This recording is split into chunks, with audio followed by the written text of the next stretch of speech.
welcome to Salt and Burn This. I'm Sammy. And I'm Valerie. And this is our Supernatural Rewatch podcast. Each week, we're going to break down an episode in order with lots of details, so nothing's left out.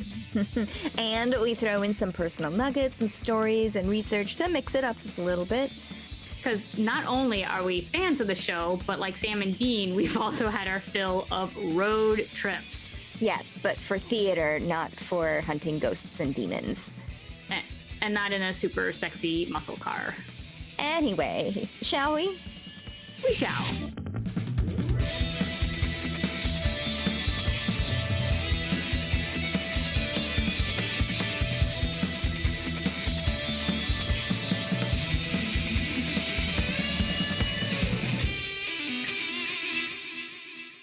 So I feel like I have a new drinking game. Okay. And it's anytime Valerie on Salt and Burn This harkens back to a previous episode about a character or an actor, take a shot. Because I feel like I've been doing this a lot. And it's usually about the same guy. The character Ronnie Rusnick from Night Shifters. Was that the name of the episode? Mm-hmm. Yes, that's a guy we couldn't remember what his character name was. Yeah, every time. We're like, Ronnie, It's Ronnie. Everybody loves Ronald. Ronald, when he died, it was heartbreaking. Yes. The actor's name is Chris Gauthier. Mm-hmm. Well, I saw him recently. Not personally. I saw him on an episode of, wait for it, Stargate. And I sat there watching him for a second, and I was like, why do I suddenly feel so sympathetic towards this character? You know? And I was like, oh, it's Ronnie! Oh my god. It's Ronnie. Oh my god, and guess what, Sammy? He's on Stargate.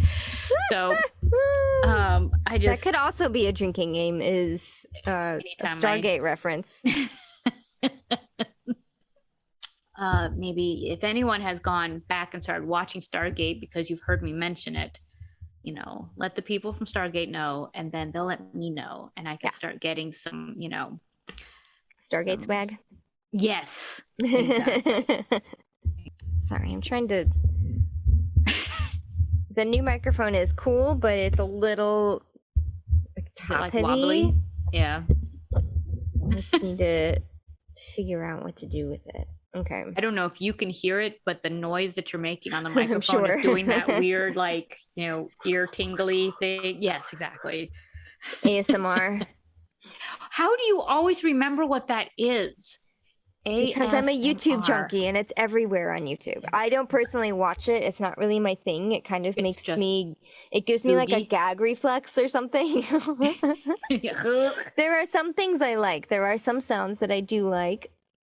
And I feel like when people talk about ASMR, the people who really like it, there are movies and cartoons and stuff that have certain sound effects that I really enjoy the sound of, but none of the people who do ASMR content, I do those kinds of things. They all do like, they whisper into the microphone like this, and it just makes me go like, please stop, please. Please just sit back. Yes. Right. The tapping noises are okay, but... Well, then you would have enjoyed what you were just doing. Yes. So I want to give a shout out to our, I guess we could call him our music director, but... Our composer. Our in-house composer. Dan Curran is a new father. Yay! I mean, by the time this comes out, he will have been a father for probably a month already. But as of a couple weeks ago right now, his wife just had a baby. Yes, adorable as well. Well done. With a nice little Irish name. But yes, congratulations, Dan. Yes. and even in the midst of, you know, preparing, first time father, by the way, first baby, I had reached out to him about the new music or intro, and I knew the baby was coming shortly. I wasn't aware exactly what time, but I did say, hey, I know, you know, big things are happening for you, but if you have time, could you please do this on. new idea that I have. And he's like, Yeah. oh yeah, she's getting induced tonight. So it might be a few days before I can. I thought it was going to be like, well, I've got a couple hours before she's induced. Let me just, Yeah. let me just jump on the keyboard and see what I can, come up with that. Oh my gosh. Of course. I was like, I knew my timing was bad, but I did not think it was that spot on. Or I was going to say, or your timing is fantastic. At least he didn't answer the phone like during delivery. Right. Yes. And B, within a few days, he was just like, okay, here's this. Here it is. And it's awesome. Yeah. So. New dad powers. So congratulations, Dan. Yes.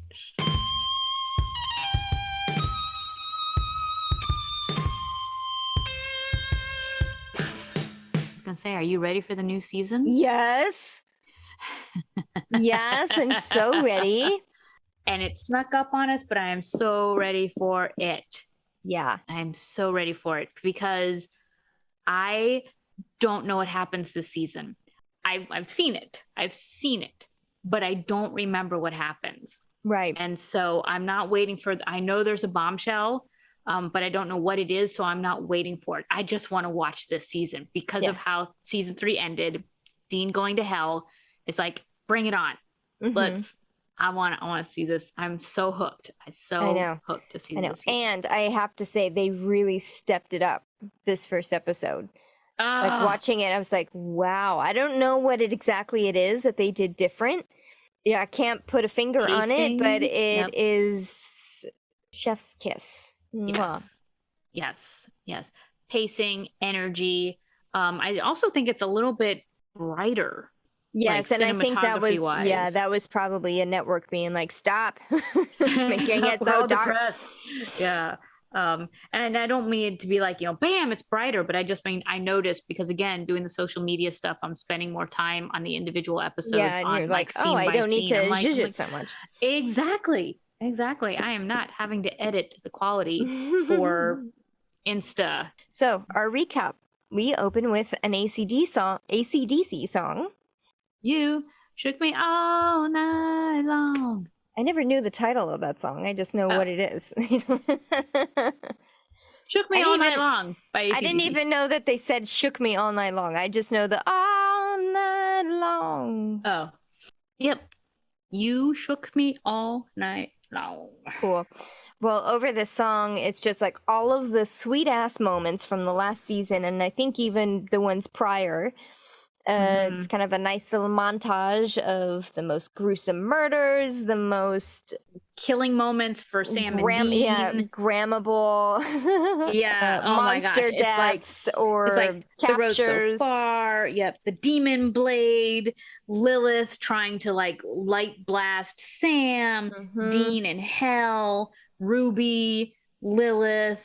I mean, and it just made you go, yeah. It was badass. Yeah, it just showed like the badassery of them and like everything they went through in like this. I keep making fists because it was like this all the strong moments. They've done the road so far where it's the sentimental stuff and the brothers struggling or the family struggling. That wasn't in this recap. It was all like the power moves of Sam and Dean. Yeah. Bare minimum of plot that you needed to know and going into this season. So yeah, like Hellhound ripping apart Dean, and then ending the recap, Dean screaming for Sam as he's dying and in hell. Like stretched all out in hell. Yep. And then when we get to the now, we have like all of these flashy eyeball shots, camera shots. It's just it's like a strobe, a little bit like red strobes. Strobe. Very much like a strobe or an epileptic seizure. But it's all on Dean's eyes. And it's red and his eyes are red and they're bloodshot. And his eyes, like every time the lights would strobe, it was like fear. You just saw like fear, scared eyes, like looking left, looking right, looking straight. Like what is happening? Yep. And there was like this, to me, I described it as like metallic screaming. Yeah. Like that was the sounds that we were hearing. It didn't sound like human going, I'm in hell. It was like this really otherworldly type of terrible sounds. And then it was like suddenly silent. It like went dark and quiet. And then we hear Dean like wake up like in a box. Inside a box with his Zippo lighter, like he lights it up. He lights it up, and he's obviously in a coffin. And he yells.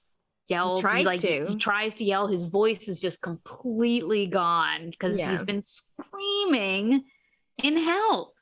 He's been screaming in hell, but also like in a box for we don't know how long. We don't know how long he's been. Yeah. Not using his body. Yeah. Right. So when he tears apart this lid and dirt comes like falling down on top of him, and then we cut to it's daytime with the cross that's just sticking out of the ground in the middle of nowhere, and a hand like shooting out of the ground. Classic zombie shot. Yeah. And it's Dean who, punches his way through, pulls himself out of the grave, and does this giant gasp for air. And I did it at the same time. Like you see the hands, but then you see him pull his body out, and, and he just goes, and I did the exact same thing. I'm like, oh my God, was I holding my breath that whole time while he was trying to dig his way out of the grave? Clearly he wasn't buried like 6 feet down, because he just like, you see his arms and he's able to pull himself out. And I just made a note of that. I was like, wow, shallow grave for Dean. But yeah, it was this bright, beautiful, sunny day. You can like hear the birds chirping in like complete contrast to the darkness that he was just in. But as the camera pulls back to see Dean, gasping for breath outside of his grave, there's nothing else around his grave, except as this camera pulls back away from the camera shot, you see that he's in like a forest, but all the trees that are surrounding his grave have been blown down, like exploded, like he had just blasted out all these trees in a circle around his grave. And I thought it was really cool that as the camera pulled higher and higher, the pattern of the trees with his grave in the center, it literally looked like an eye. It looked like, the eye of Sauron. A little bit like the eye of Sauron. A little bit like that. I was like, ooh, it looks like an eye. I like the shadow that he and his cross made in the middle of that little circle. The eye of the storm was him in the cross shadow. Yeah. And I was like, it almost looked like there was somebody looking down on Dean. I liked that. No, that was great. I want to say simple cinematography, because there was nothing else that it needed. They didn't have to do anything to it. It was just a well-made shot, well designed, and it just, and he was so alone. He was so alone in the center of this giant nothing. Yeah. Title splash. And it's new for season 4. Yep. I didn't think it was all that exciting, though. It was interesting, but it wasn't. It didn't grab me as much. It was but I do think it's appropriate for the season and what's to come, considering what we will end up seeing by the end of this episode. Yeah. So it reminded me of The Birds, the movie The Birds. It's just like a bunch of black wings, just like flapping in front of your face. Like, get out of my face, birds. Right. Against a white screen, and then it turns into a black screen, and the supernatural font is bright shiny red. Yep. So yeah, I guess you're right. It's not that exciting. And then behind it is kind of like that haunting scream, or like a horse scream. Yeah, like it's that same like, that I wrote down. Metallic is my word for the day, but it's like metallic whispers and growling is what it sounded like to me. It's exactly what you just did, except metallic-y. With effects to it. Like in a growl. So it's otherworldly. But the feathers are not like the wings aren't like, oh look, it's flying. It's like you said, birds in your face. Wings in your face. Yes. Yeah. So this whole thing was obviously, to me, very reminiscent of Buffy waking up in her own grave. Oh God, that episode. Yeah. I know. And her crawling out. Hers also, I think, was a pretty shallow grave. I guess it's probably a stipulation if you're going to have a character waking up in a grave. You can't really be digging through 6 feet of dirt. Right. True that. But I think also we learn in this episode that it's intentional. That Yes, it wasn't it is. just For sure. for, For sure. we only have 20 seconds to get him out, let's keep the For story sure. moving. For sure. Although I like what they did in Buffy, where they showed her decomposing body, then being Brought back to life. Yeah. Although I think that would have been too gruesome for Dean, maybe. I don't know, but they did it to Buffy, so regardless. So now Dean is like in a desert mirage walk where you can see the heat coming off the road. Waves. Yeah. Yes, exactly. He comes to a gas station. It's empty. He's hoarsely screaming hello, because again his voice is gone. Proceeds to break and enter through it, and then downs like a couple bottles of water. Right. From the fridge. And grabs a newspaper. Yeah, yes. Grabs a newspaper. He learns it's September. September 18th, 2008. Yes. We still do not know how long of a time it was, unless you were keeping, and I don't have the dates in front of me of when the finale was, when the finale was released. Yeah. I don't know that, but I do know that September 18th was the premiere date of this episode. Okay. Yeah. Okay. Yeah. I mean, we learned the time, how long he was underground for later, but right now watching this, him being like, oh no, it's September. I'm like, I didn't know what that meant. Yesterday either, could have been September 17th, for all I know. Right. And it's an Illinois paper. Yes. And that was one of my questions. I was like, Illinois? Because they weren't in Illinois in the previous episode, right? But that's what I just wrote down. Why Illinois? Were they? I don't think where were they at the end of last season?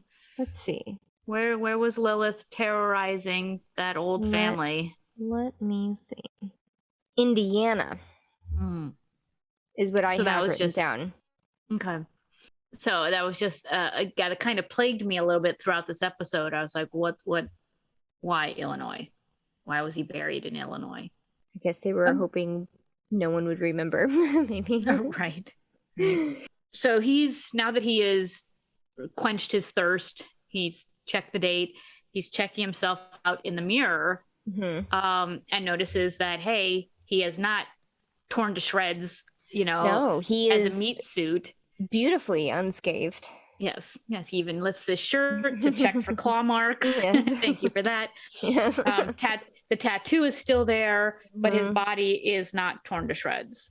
No. But he does notice that he has some pain on one of his arms, and he pulls up his shirt sleeves, and there is literally like a handprint, a red raised scar, like a branded handprint. Yeah, I was gonna say it looks like a blister almost, but like the entire handprint is a blister. Yeah. And he obviously doesn't remember where that's from. Right. Like when he was checking and neither do we. No. So when he's checking his chest and stomach for wounds, like you can see flashes of memory of him being torn apart by the hellhound. He remembers that, but when he looks at this, he's like, what? Yeah, that's new. Yeah. So next he's like stocking up on snacks. Yeah, totally robbing this place. Yes, totally getting ready to go though. Yeah, robbing the place. And still has time to find some busty Asian beauties, porn. Yep. And I was like, oh, good for you, Dean. And it's funny because he doesn't just flip through it. He like smiles. He's like, yes, I'm home. Put that in the bag. So he's stealing the porn too. He grabs cash out of the cash register. And while he's doing that, the TV that's next to the register turns on. And it's just static. Just shh. It's like, ooh, it's poltergeist. They're here. He turns it off. It turns back on again. You can kind of hear that like a low hum start. Yeah, like all of the device, like the radio turns on and it's just doing that weird like staticky searching for signal thing. Yeah. Any other kind of device around has turned onto a static or just a high-pitched tone. Yep. And yeah, you hear the hum, and it's kind of like the overtones of all of these things are turning into like a higher pitched whistle. One sound, yeah. Yes. And thankfully, Dean's like, this isn't right. Grabs salt because there's, he's in a convenience store, gas station. Grabs salt, and he starts like pouring salt over the thresholds of the windows. The sound gets so much, like so loud and so intense that he can't finish pouring the salt. He's grabbing his ears to block out the sound, and then all the glass explodes. Yeah. And it's not even like something like shatters through it. It's like the glass itself just explodes on itself. Yeah. It's just all the windows, everything that's glass, and there's just glass showering down on Dean. God, I loved it. I love that scene. And then silence. Yep. He looks up and he's like, "Oh, okay." When I was watching this, even the dog was like, "What is that I'm sound?" sure. Yeah. What is that sound? Yeah. So next he finds a phone booth, and he tries a couple of numbers, and they go dead or don't go anywhere. Then he finds dialing sound that nobody knows about anymore when you reach a number that's not in service. Yes. Finally, he reaches Bobby, and he tries to. Oh, sorry.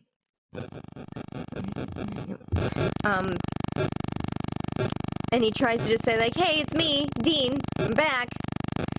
Of course, Bobby does not believe him, so he hangs up. Tries him again. Bobby's just like not having it. It's like, leave me alone. I don't know who you are. I want nothing to do with it. Click. So Dean's obviously not going to get anywhere with talking to Dean on the phone. At Bobby. Bobby. Yeah. So fine. Let's just hotwire this muscle car that happens to be right behind me and be on our way to South Dakota. So far things have worked out pretty well for Dean, other than snacks, not being porn, able to money, car. He's gonna go find Bobby. And so Dean shows up at Bobby's, knock knock. Hey. And the look on Bobby's face, Dean's like, yeah, I know, right? Yeah. I'm here. It's actually, it's me. And Bobby is just stunned. He's stunned. He's not happy, but he's stunned. And he's like, what, how? Dean is like, yeah, I don't know. And he goes to step into the house. Like, let me tell you about, what kind of day I've had. Yeah. And Bobby tries to kill him. He like reaches behind his back, pulls out a silver knife, and like tries to kill Dean. And Dean, like, they wrestle, and Dean's like, no, really, it's me. It's me. I don't know how. And he's like, look, and he tries to prove that he's, human. First he shouts out a bunch of like the trick of like, here are only facts that I would know about you. It's really me. And Bobby fakes him out once, and it was like, oh my God, I can't believe it's really you, except I'm gonna attack you. You. And then Dean, he's like, okay, fine. If I was, Bobby claims I wrote it down. He accuses him of being either a shifter or a revenant. Yep. Which I don't think we've heard before. Nope, I had to look it up. Okay. I had to look it up. Yeah, what not is a shapeshifter. I'm not a revenant. It's a zombie risen from the dead is a revenant. Ah, neat. And because Bobby tried to kill him again, like attacked him again. Yes. He's like, I'm not a shapeshifter. It is me. And that's when Dean takes the silver knife and cuts himself. He's like, see, look, silver knife, cutting myself, not happy about having to cut myself. Yeah. But it's me. And that's where everything seemed to like relax. And Bobby's like, okay. And Dean's like, okay.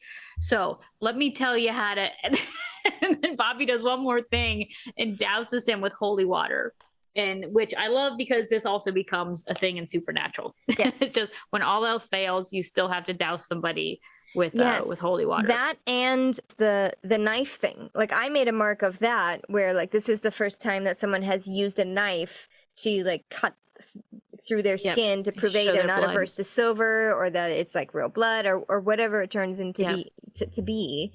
That becomes like the testing ritual. Yeah, exactly. Drink the holy water, slice yourself with a knife, and maybe a couple more will turn up here and there. But and they hug. They finally are like, hug. Okay. It is you. It is you. Oh yeah, I missed you, boy. Yeah. How did you not? How did this happen? Your meat suit was torn to pieces. How are you even whole? It's one thing to come back, but it's another thing to be looking like, nothing ever Jensen happened. Ackles. Yes. I also love that Bobby apologizes for like dousing him. He's like, sorry. Had to check. I mean, but yeah, do you blame him though? No, not at all. Not at all. So yeah, and we also learned that he's been dead for 4 months. So it's been 4 months since he was dragged to hell. So even if he hadn't been torn to shreds, he still would have been somewhat decomposed. Yes. And Dean says he doesn't remember. He's like, I don't remember hell. I don't remember what happened. Which a part of me was like, because has he had flashes yet? He hasn't had flashes yet. Or did he when he was in the gas station? He's only had flashes of like his eyeball. And of the hellhound, so that before he went to hell, he's had like a little flash of that. But did he have the eyeball flashes once he was out of the grave? Okay, so I don't think yet within this episode it has happened yet. I got ahead of myself. Sorry. Bobby also answers the question which I was asking myself when Dean woke up inside of a box. Was why did they not do a hunter's funeral for him of the salting and burning? They did it for Dad. Why didn't they do it for Dean? Right. And here Bobby answers that question because even Dean was just like, why didn't you salt and burn me like you're supposed to? Bobby was like, Sam was adamant that we don't because he wanted you to have a body to come back to when he brought you back. Right. And that's when Dean is like, well, he did. Whatever he did. Yep. But I think he did it wrong. Which also explains why Sam was only buried a couple of feet down. Not Sam, Dean was only buried a couple feet down. Yeah. This was all planned. Yeah. Sam planned where he was going to be buried, made sure that when he came out, he had a gas station to go to, a car to have, his Zippo in his pocket. That's what I started to piece together is that while Sam didn't have a plan per se, he did want to make sure that when they did get him back, that he had a way to. So maybe that's why they went to Illinois. Maybe wherever they were in Indiana was not sufficient enough. There wasn't enough out of the way, to bury somebody in the woods, and then there also be a gas station within walking distance. Right. Exactly. Anyway, so yes, Dean said whatever he did, he had to have made a deal. There's no other way that this could have happened. Right. See, look at this thing that's on my arm. Yep. Bobby's like, whoa. Plus the presence of whatever shattered glass and was making that noise, something has followed him out of hell. Something came with him. Yeah. So not to mention the forest that was exploded. Like knocked down around his grave. Yep. So what did he say? He said a demon yanked or rode me out. Yeah. Oh God. Okay, so Dean is looking for Sam because his number is dead. We also learned Bobby hasn't spoken to him in months because he just kind of went off the deep end a little bit in his hunt for answers, either hunting Dean or answers. Yeah, I'm guessing kind of like how it was in the Trickster episode, alternate life. Yep. Where he kind of just focused in on finding Dean, saving Dean, and it didn't matter how he did it. Whereas Bobby turned to drinking. Yes. Dean notes that.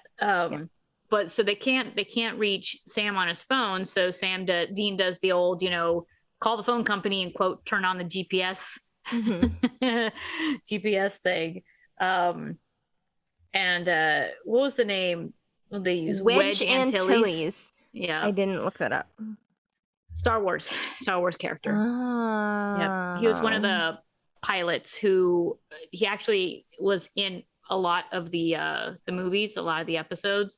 But Wedge Antilles was one of the guys who flew with Luke Skywalker in the original attacking of the I see. Death Star, and which I thought was cute that Bobby's like, how would you know he would use that name? Right. And Dean's like, I know everything about that kid, which it always just warms the cockles of my heart, to hear those familiar, names for each other. That kid, that Sam is this 9 foot tall guy, but Dean still is like, I know everything about that kid. That kid. So as it turns out, Sam is in Pontiac, Illinois, which is right where Dean came out of the ground. Off Bobby and Dean go find Sam. Yep. Back to Illinois. So they show up at the Astoria Motel. They knock on a door, and a cute little brunette opens it up, and she's like, "Where's the pizza? Why does it take 2 of you to deliver it? And it's not even in your hands."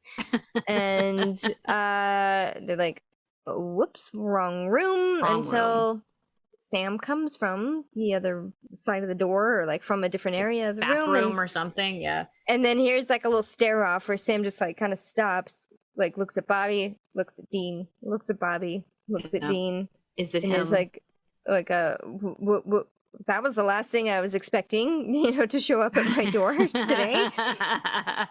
And Dean's like, "Yeah, it's me. Can you believe it?"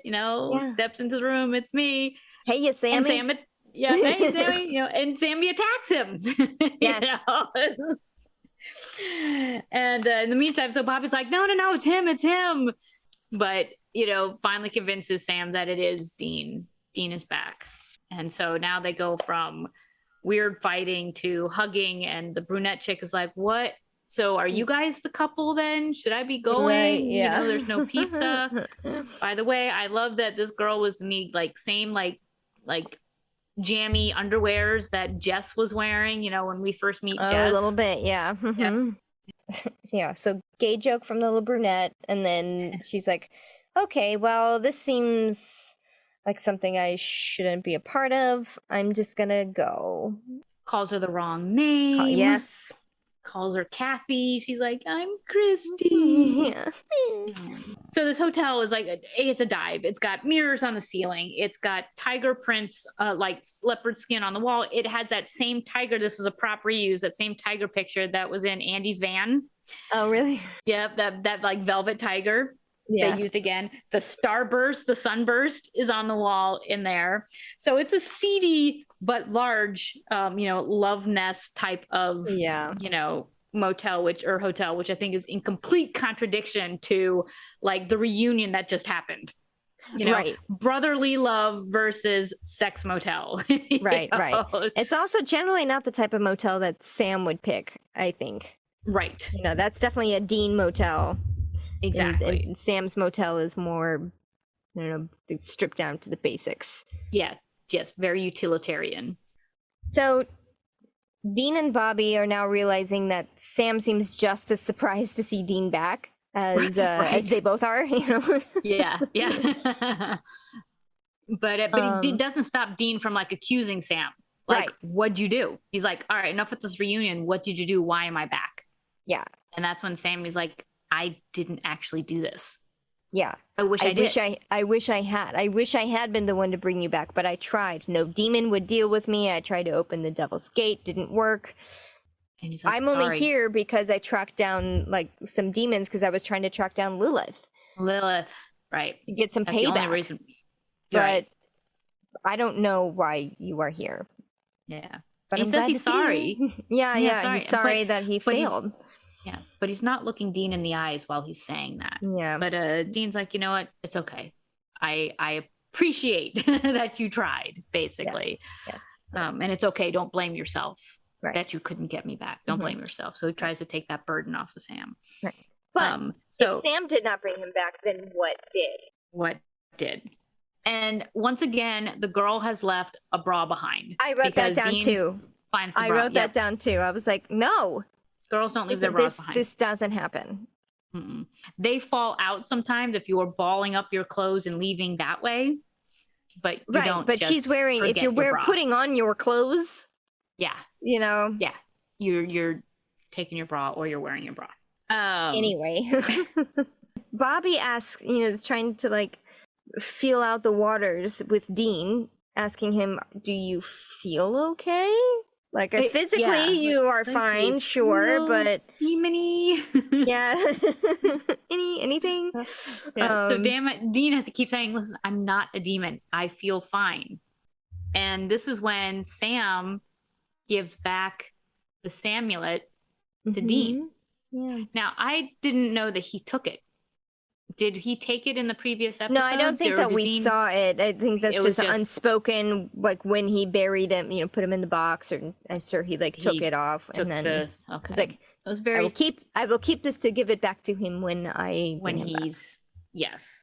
So he gives it back, and I thought that was really sweet. So Bobby has reached out to a psychic friend of his that lives kind of nearby, in order to find out what is going on, because whatever did bring Dean back, it must be really big. So maybe we just reach beyond the veil and see if there's any chatter around. Kind of like what Bella did. Like, I mean, she used it for thieving purposes, right? But it was. But maybe the psychic can shine a little light, so to speak. Yeah. The Dean. This is where you were thinking, yes. Because Sam then tepidly asks, what was hell like? Right. Like, what was it like being down there for 4 months? And Dean is like, I don't know. I don't remember. But he's had these little flashes, and it's the same red strobe flashlight on his bloodshot, scared eyes, and that metallic screaming that we hear. Mm-hmm. We see those in flashes. So he's remembering that. Right. And my question in that moment was because we saw that in the beginning, was that what he was experiencing in hell? I didn't know if it was a memory or I don't know. Yeah, my question actually was like, does this mean that he does actually remember, or is he just getting flashes as he keeps living throughout the day? Is it slowly coming back in pieces? Right. Or is he deliberately saying, I don't remember, because he doesn't want them to know? That was my question as well. They're going to go drive to the psychic, and we get to see babies, because Sam's been driving baby. Now, Dean says, baby, I almost forgot. And I went, no, there's no way that wouldn't have been the next thing that Dean was going to ask about. There's no way that he ever would have, oops, I almost forgot. So I call bullshit on that line. But so Sam throws him the keys. He's super excited. I mean, Sam doesn't is like, no, okay, here are your keys. He's like, no, they belong to you. It's your car. Yep. Dean gets in and he's all excited. And then he looks over at the dash and he sees an iPod. So Dean is like, what is that? It's an iPod on baby's dash. Oh my gosh, right? And not only that, it's like the click wheel. Yes, the first iPad. The first iPad. And not only that, like once he starts up the car, it's playing country music. Was it country? I was like, it's either country or some like weird indie rock sound. It was. Oh, I thought it was like, it was a country not classic love rock. song. Whatever it was not a classic rock song. It was not AC/DC. It was like Sam really douched up this car. Yeah. But Sam, at least he's like, I thought the car was mine. Okay. Yeah, he totally had that intentionally. Yeah, he's like, I didn't intentionally douche her up. I thought it was my car. Loved that. Oh, I also want to say that this was, like, we're almost halfway through the episode, and this is the only music we have heard. Like, this episode has been almost entirely in silence or sound effects, besides the big force that shattered the windows in the garage at the gas station. Right. And you hear a little bit of whispering anytime that Dean lifts up his shirt and you see the handprint. But that's about it. Right. There hasn't been any kind of like low rumble composition orchestration underneath at all. It's all been silent. Right. And there's no supernatural rock happening. Exactly. No, the didn't. Or the little like riffs that they do every now and then. You're right. Good observation. So as they're driving, Dean's like, so how did Lilith not kill you? Last thing I saw, you were getting blasted with a big bright light by Lilith. How did that? I mean, I understand what happened to me. I thought you were dead. Yeah. And Sam is like, I don't know. I guess I'm immune to it and nothing happened. And she seemed really shocked that that nothing happened. You know, and that's when Dean's like, so have you been using your freaky ESP stuff then? You know, and Sam's like, nope, you told me not to. I'm not gonna do it. So I didn't do it. I also love, like, there's this one scene, the car, like they just do like a scene of the car driving by, like this is them still driving down the road type of thing. The slowest car driving by scene ever for Supernatural, but it still had the sound of them like speeding by, of the car going by. I was like, okay, didn't quite match. That was kind of funny. I feel like Dean is so against the freaky psychic stuff. Like he always goes straight to the "you're a freak." Yeah, it's very derogatory, very negative. Yeah, right. Which, and it always kind of bums me out a little bit. Well, as does Sam, which is why Sam is like, nope, I'm not doing it. So anyway, we will come back to that, I'm sure. Yes, indeed. So they show up at Psychic Pamela's, who is smoking hot chick. Yep. I was like, yay. And of course, there's like massive foreshadowing when Bobby sees her, because he's not like, hey, good to see you. He literally says, you're a sight for sore eyes. And I was like, boom, hold on to that. Oh, I did. She's hot, she's funny, she's smart, she's a total rocker chick. Yes. He has eyes for both boys. Yes. Particularly Dean, maybe because he is the man who went from the fire into the frying pan, I think is how she phrased it. Yep. But anyway, her big plan is to do a seance. Like maybe we can speak to spirits from beyond and see who and or what actually did bring you back into the frying pan. I don't want to call it up from wherever it is. I just want to get it close enough to take a peek and see what you're potentially dealing with. Yeah. Because everyone kind of put their hands up like, ooh, not a seance, let's not, we don't want to summon this thing, and she's like, no, because she's been trying. She's like, I tried all these different, pathways of talking to spirits and stuff, and nobody's talking. Nobody's talking. Let's take a peeky poo. And so while she's getting the house ready, Dean notices that she's got a tramp stamp. And it says like Jesse Forever. He's like, hey, who's Jesse? And she's like, oh, well, it wasn't forever. Dean says, oh, poor guy. And I was like, or girl. Well, she does say he wasn't forever. Oh, I thought she said it wasn't forever. Oh, maybe. Okay. But I just thought that was funny. I was like, or hers. Yeah, it could have been a girl, maybe. She seems like the kind that would be indiscriminate on genders. Well, exactly. Just because of like, honestly, how drawn I was to her, me not being gay. It's like, if I'm like, I'd be like, I'd be gay for her.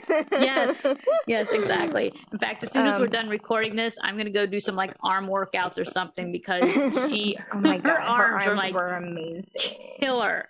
I know. Go do some push-ups when we're done here. Right.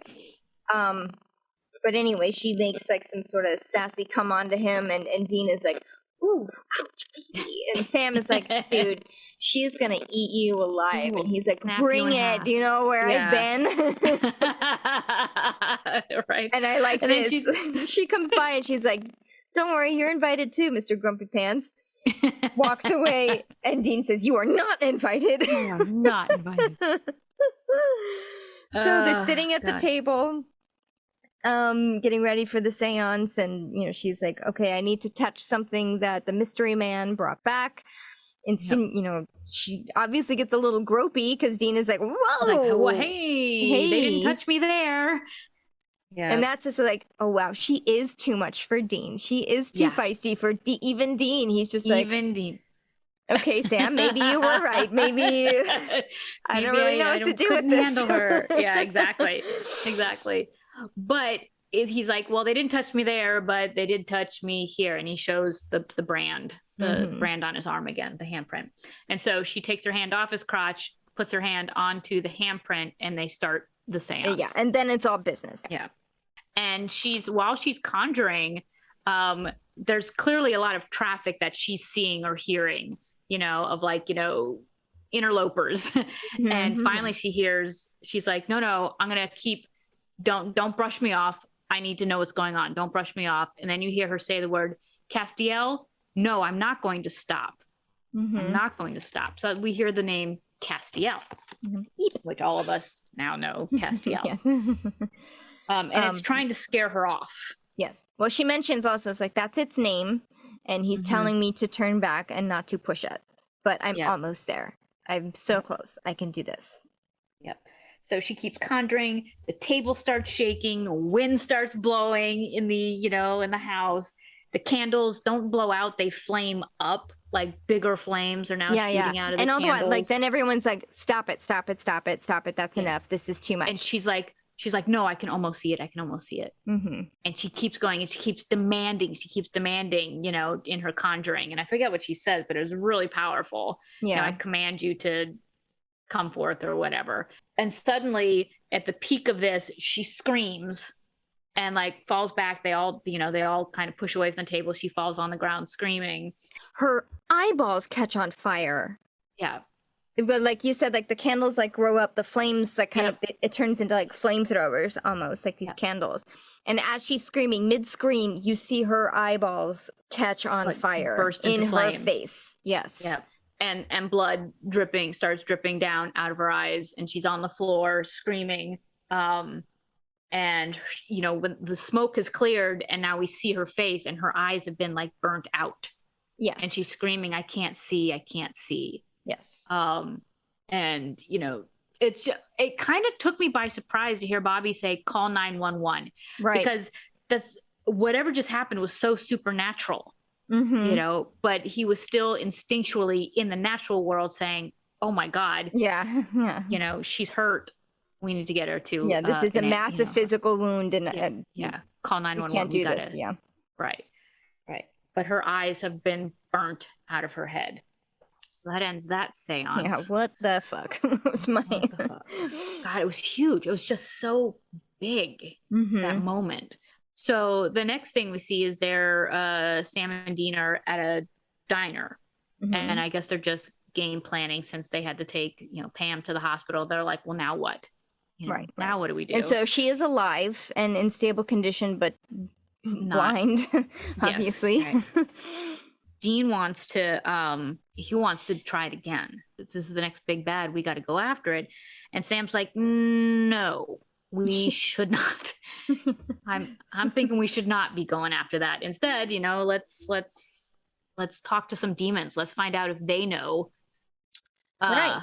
Yeah. I tracked a bunch of demons into town. Maybe we just find them and try and, torture some information out of them. And just then the waitress comes by with their order, sets it down. It's pie. Pulls up a chair and takes a seat at the table. Yeah, and they're like, hello. Like, all right. I mean, it's kind of presumptuous of you, but hey, how's it going? Yep. Well, you rang, didn't you? Blink, blink, demon eyes. Blink, black eyes. Oh. Yep. Okay. And like they look around, and of course now the diner is, there's other demons in the diner. And one of them goes and like locks the front door of the diner. And I understand it's to keep people from coming into the diner to interrupt them, but to like just go blick and lock that little deadbolt. I was like, is that supposed to be threatening to Sam and Dean? Like they wouldn't be able to make their way to that door, right? Unlock it and leave. It. Yeah. So I thought that was pretty funny. But it turns out that the demons don't know how Dean got out either. Right. And they realize this through the conversation. So Flo, that's I think the waitress name, or like what was on her tag, or at least what Dean called her. Yeah. She's just like, so what did pull you out? And he's like, I don't know. And she's like, tell the truth. And he's like, I am. And that's kind of when it clicks for them. It's like, so that means you don't know either. Don't know. And you are so afraid of it that you're not attacking us.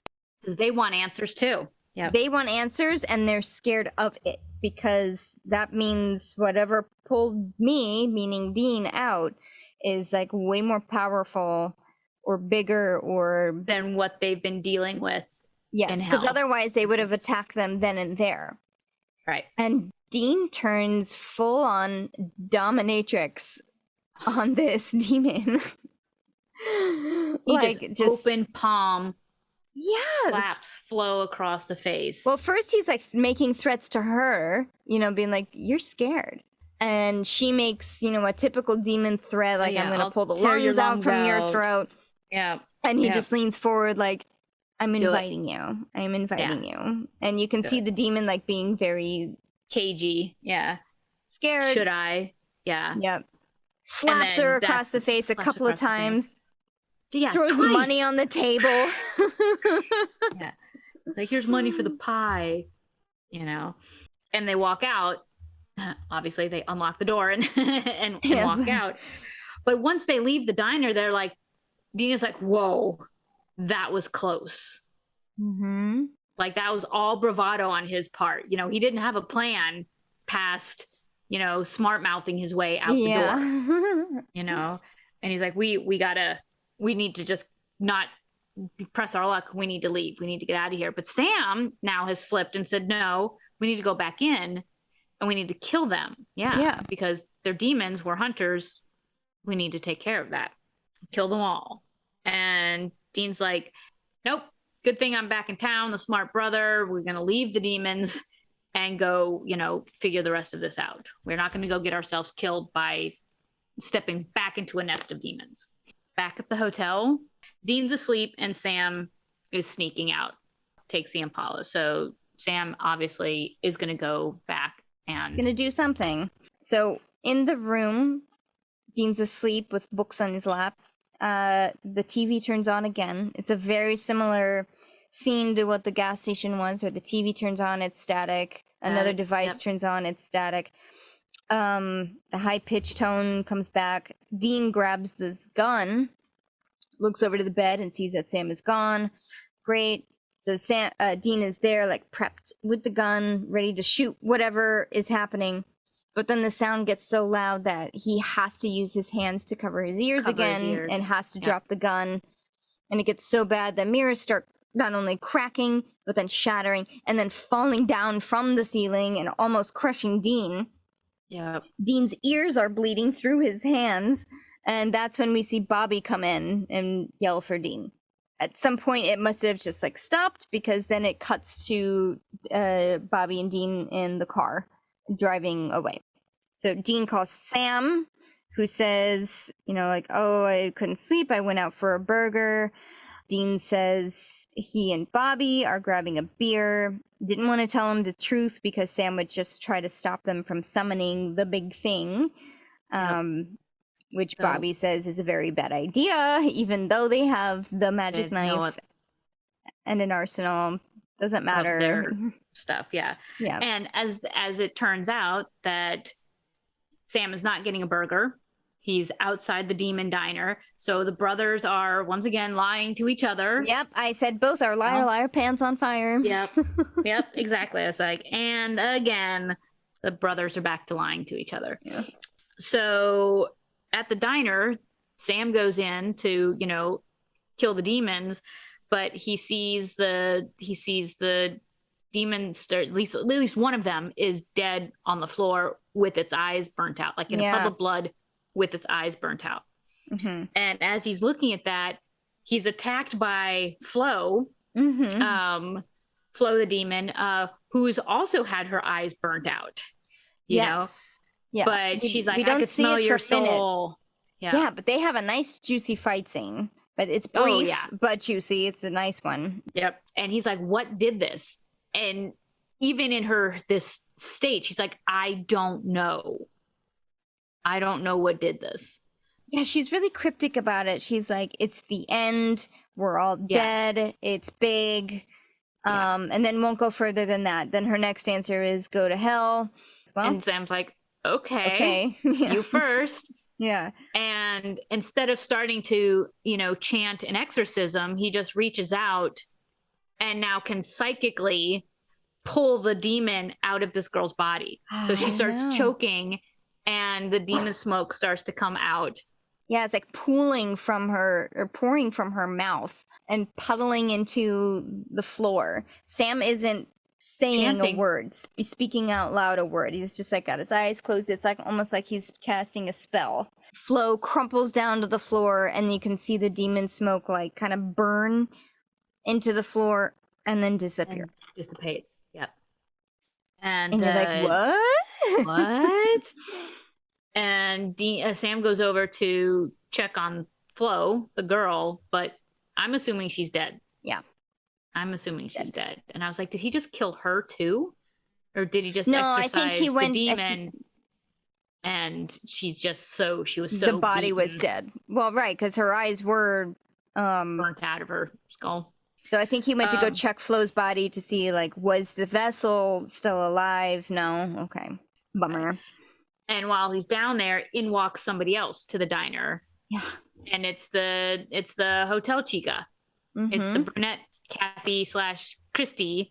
And it's not her. It's Ruby. Ah. So Ruby's back. She's not a blonde. She's now in a brunette's meat suit. Mm-hmm. It's also Genevieve. Genevieve. I don't know what her pre-married last name was. Something French or Italian. I don't know, but Cortez. Oh yeah, either Cortez or Cortese, depending on how European you want to go with it. I don't know. Right. So an unknown actress to this point. Everybody else now knows she's now married to Jared. Yeah, this was where they met and fell in love. Also, we should mention that in the car, when they're talking about Lilith and how Sam survived, Sam did say, I don't know where Ruby is. She's either dead or in hell.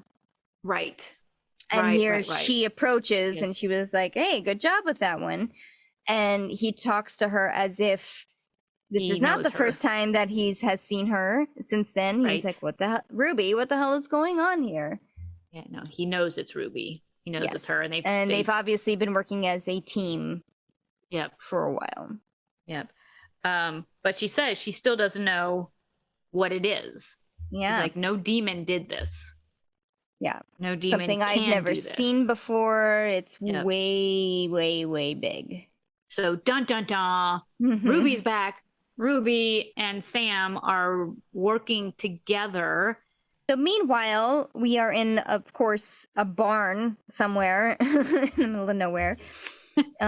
Bobby has finished up spray painting the entire interior of the barn with every sigil that he knows. Every trap, every ward, every sigil. Yes. Floor, ceiling, walls, windows, doors, everywhere.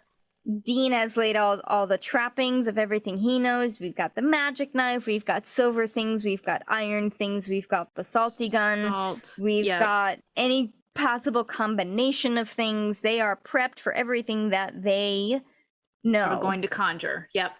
Bobby again reiterates this is a terrible idea for like the 16,000th time. And Dean says, I know. Yeah. But we still got to do it. And we're going to do it without Sam. He's better off not being here, which is super dumb because don't you think strength and numbers would be a better plan? Every time. Unless you think it's going to fail, in which case you don't want to get your brother killed or have your brother witness your death again. Right. Right. But Jesus Christ. We are back in the diner with Sam and Ruby. And Sam and Ruby are still talking over the body of dead demons. And we are learning that not only have they been working together, like hunting, that Ruby has been helping Sam hone his supernatural abilities. Mm-hmm. As evidenced by him being able to point at a demon and exorcise it. Without having to chant the exorcism. He wants to keep practicing. He wants to keep going further with it and further with it. And Ruby says, though, what about Dean? Like, who's going to tell Dean? Yeah. You know, and he's like, well, it's got to be me, but I might as well be, you know, as powerful as I can be when I tell him that I've been doing this. Or something like that. Yeah, this was interesting because I mean, I remember Ruby being way more quippy than she was here. You know, she always had some sort of one-liner comeback, but also she was so much more reasonable and seemed to know Dean better than Sam did right here, because she's like, dude, if he finds out the truth, and he will, and it's not from you, he is going to be pissed, especially since he doesn't like me very much. Right. So how do you think that's going to go down? You know, so maybe you should tell him sooner rather than later. Yeah. You know, and also, not only have they been working together, she was in her underwear in the hotel. Right. When Dean showed up. You know, they were just, they actually had ordered pizza. They were expecting the pizza guy. Mm-hmm, mm-hmm. So are they just working together? Yeah. Okay. So Sam is determined to keep on going with his training, with whatever training Ruby is helping him with, like honing his ESP stuff. Because even though he's not even sure that he can trust her at this point, he does feel good about the mission of killing demons, saving people, hunting things. Yep, exactly. Dean's gonna be pissed. Yes, he is. Mm-hmm. So back at the barn, Bobby starts to conjure something. He starts a conjuring ritual, and you know, the little bowl of incense or whatever like sizzles and poofs, and nothing happens. Mm-hmm.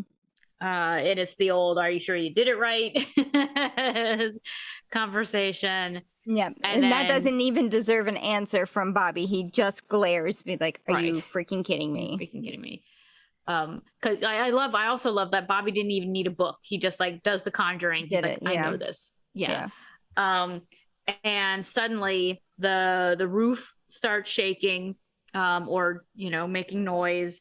The lights blow out, like electrically, you know, explode over their heads. Yeah. This starts the most epic entrance in supernatural history, I think. Right? No, it's brilliant. It's so good. Yeah. Because while the roof is shuddering and quivering and the wind is blowing, the lights overhead explode out. Everything is like still one happening. By one, right? One by one. Like, pew, pew, pew. And stuff is still, so it's not just like one thing happens then the next thing happens. It's all happening on top. It goes layering. In order. Mm-hmm. Yeah, it's layering. Thank you. That's the word. And of course they're like, maybe it's just the wind. Maybe there's a storm. The doors blow open and sparks start like showering down over the threshold of these doors that have been blown open. Yes, from the light bulbs. Like, it's from the light bulbs that keep exploding. But it's not just like how many freaking light bulbs are in this place? Like, yeah, it's almost like an electrical line is just like sparking and just blowing, you know, sparks down on. And we see a figure. We see like footsteps. Like, we see the feet, and we see like a man in a trench coat. He walks over the salt lines. He walks through the sigils and the traps. He walks through the showers of sparks. Sam and Dean start shooting him. Bobby and Dean. Fuck. Bobby and Dean start shooting him. Yeah. And nothing stops his advance. And this whole time, this man in the trench coat is expressionless. Yeah. He's not angry. He's not menacing. He's not smiling. He's just expressionless as he keeps advancing towards them. Mm-hmm. Mm-hmm. As he keeps advancing, and no malice, no anger, just walking in. And then I caught it at 38:49, maybe. Dean asks, "Who are you?" And this man's first line, and written in stone for supernatural history, "I'm the one who gripped you tight and raised you from perdition." Okay. What? I don't know what to say after that, other than completely iconic Eric now. Kripke. Yes. Right. I'm the one who gripped you tight and raised you from perdition. And Dean's answer is like, "Great, thanks. Stab you with the magic knife, or Ruby's knife." Yeah, right. And even though the rest of as a person who's watching, we're like, I need some more time, because as soon as he says that, you repicture what happened to Dean, even though we don't see it. That one descriptive line tells us everything about how Dean came out. Yeah. You know, was raised from hell. Oh my God. But then it keeps going. Yes. It keeps going. So then Dean stabs him with a knife and nothing happens. Nothing registers. He's still standing. There's no like inner lightning storm inside of his body. It's nothing. And then that's when Dean, I mean, they're kind of getting scared at this point, but really when the knife goes in and nothing happens, that's really when I saw ultra fear on Dean's face, like, holy fuck, what is this guy? Yeah. Not a demon if the demon blade didn't.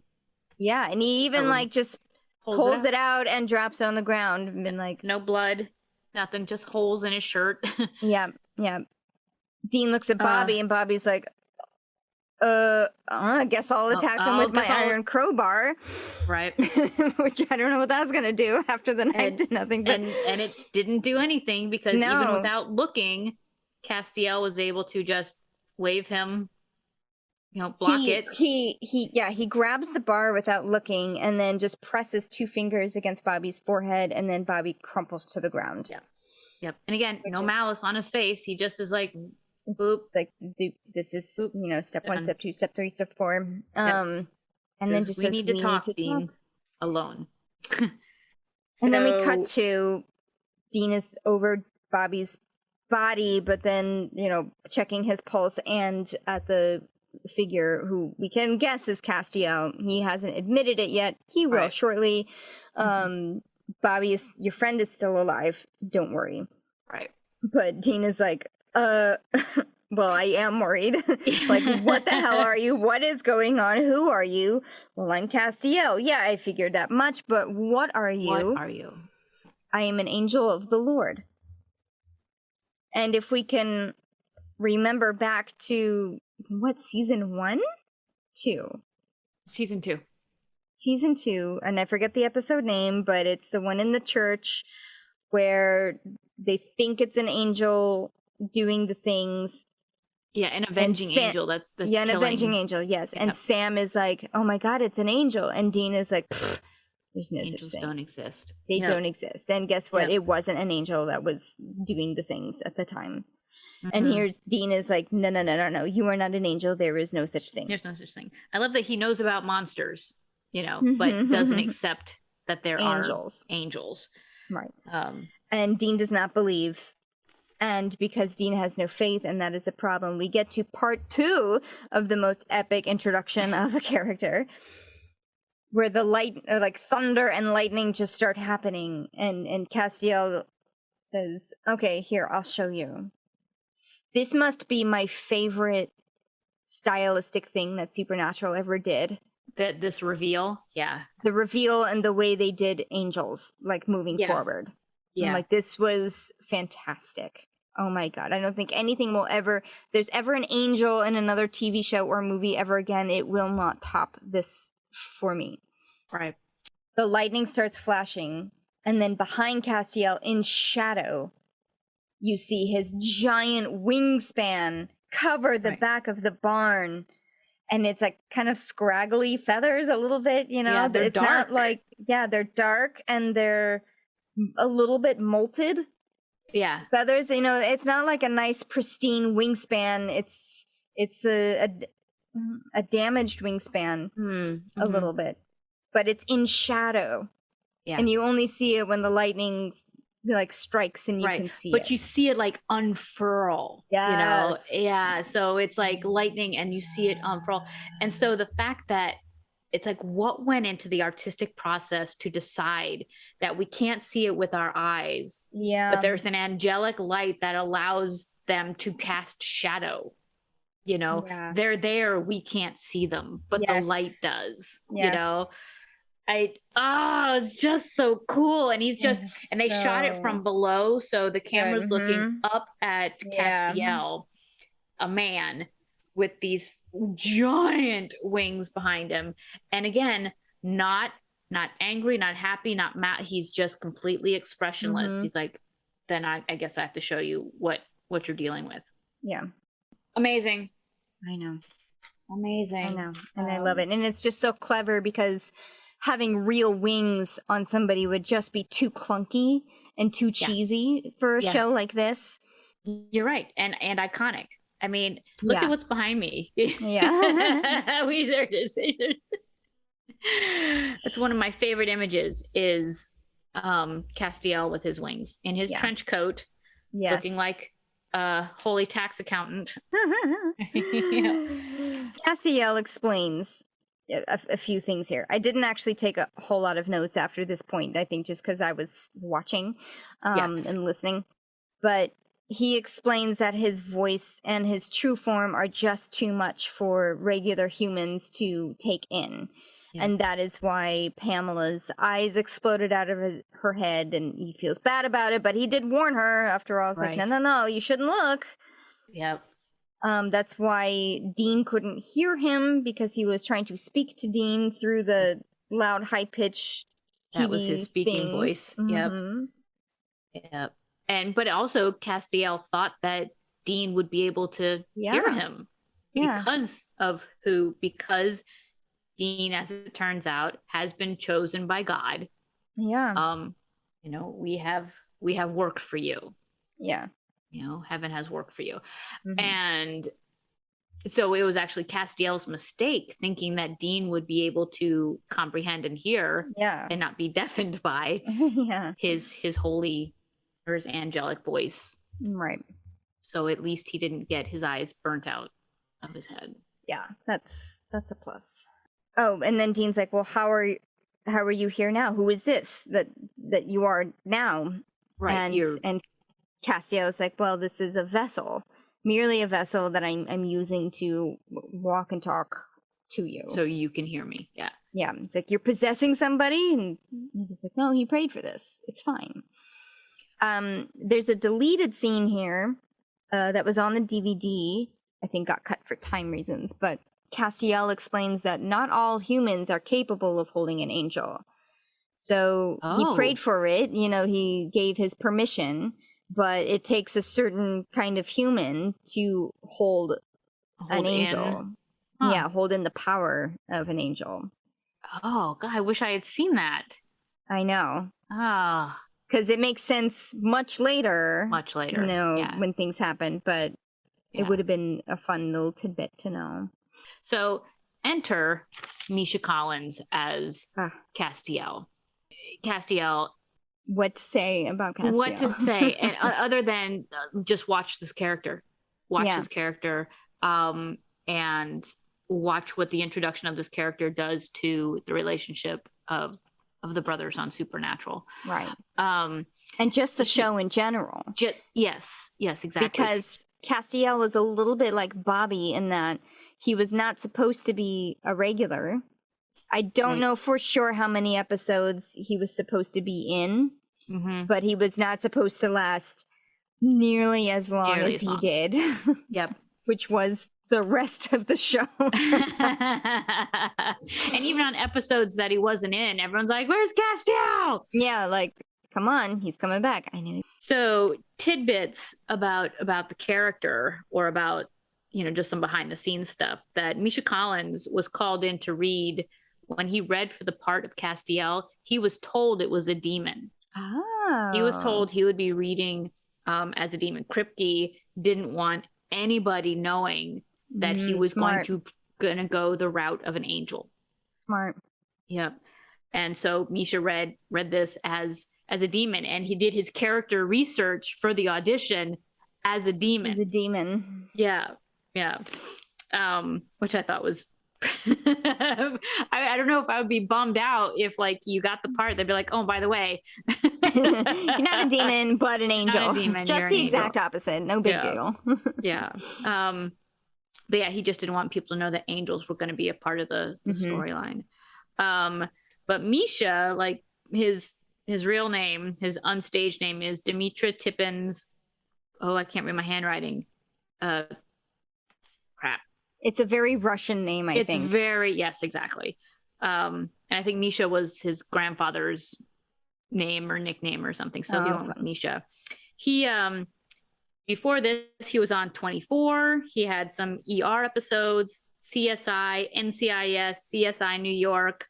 And I remember calling you one day and saying, "Oh my God, Sammy, that guy Misha is on a TV show I'm watching." And I think it must have been a CSI episode because acting on CSI, or maybe it was the CSI Miami or something. It was just everybody had really terrible acting in this particular episode. And I'm like, it's that Misha guy. Oh my God, it's terrible. It was so bad. Just because he wasn't Castiel. I think that's why it was just so bad. I have to say that's the only thing I have ever seen him in. Oh, okay. Yeah, I don't remember seeing him in any of these other TV shows except for that one episode where I called you and I was like, "What is this?" Yeah. But Misha, as the person, like he founded Gish and Random Acts, which is like Random Acts of Kindness, and Gish is like a scavenger hunt. It's like a Guinness World Record scavenger hunt. Which I think is pretty cool. So he believes in like giving back to the communities and well, good old Misha. There you will hear more about him as we go. Yes, he also was, I think, an intern for the Clinton administration. Administration. Thank you. I couldn't think of that word. Yes. So not just an actor, but also activist, so to speak, political scientist. I don't know what he went to school for or anything, but he's a little bit of everything. Yeah, he's published books of poetry, cookbooks. Yeah, he ran a marathon and like had to get his hips replaced after running oh my marathon. God, I didn't know that. Oh. Yeah, it was like he and other supernatural guys ran this marathon and like I've forgotten the guy's name. But he ended up having to get like a knee replacement. Misha had to get a hip replacement. they just beat themselves up. This is a lesson to you all not to go running. Running is bad. But Castiel is not an angel. Is not in the Bible, I should say. Castiel is not an angel in the Bible. Castiel is Hebrew. Stands for it essentially like God is my shield is kind of what the name means. God is my shield.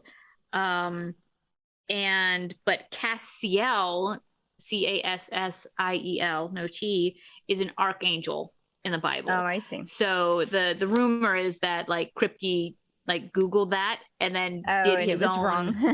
Yeah. Oh no, well, not that he was wrong. Didn't want to take an actual angel. Yes, he intentionally chose a name that was not a character in the Bible. So I thought that was interesting. So not only do they supernatural, stories and urban legends, even the name of but this also character. The actual Bible. Right. Right.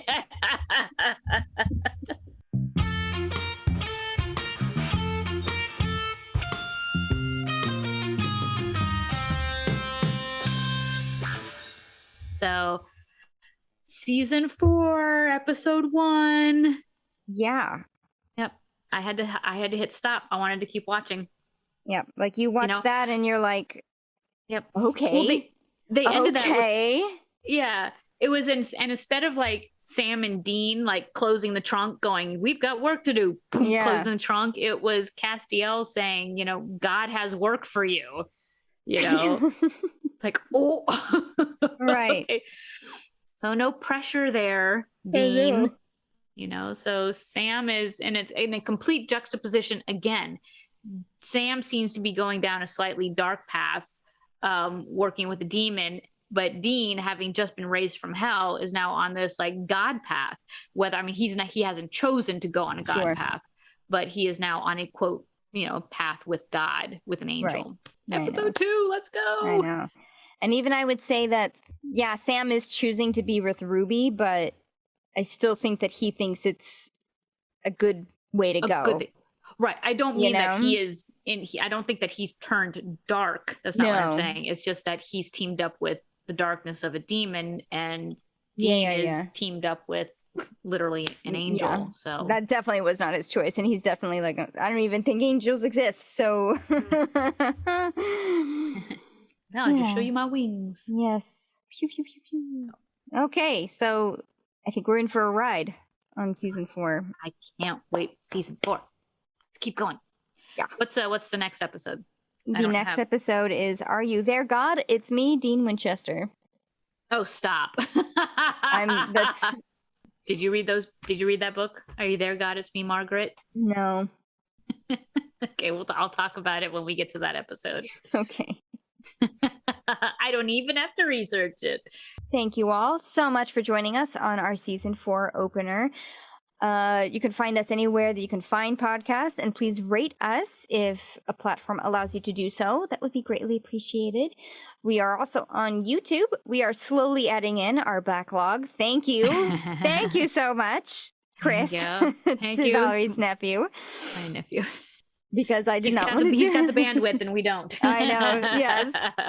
So yes, we are on YouTube if that is your preferred way to listen or watch. We are also on social media, trying out the Reels thing. We're going to try out the TikTok thing.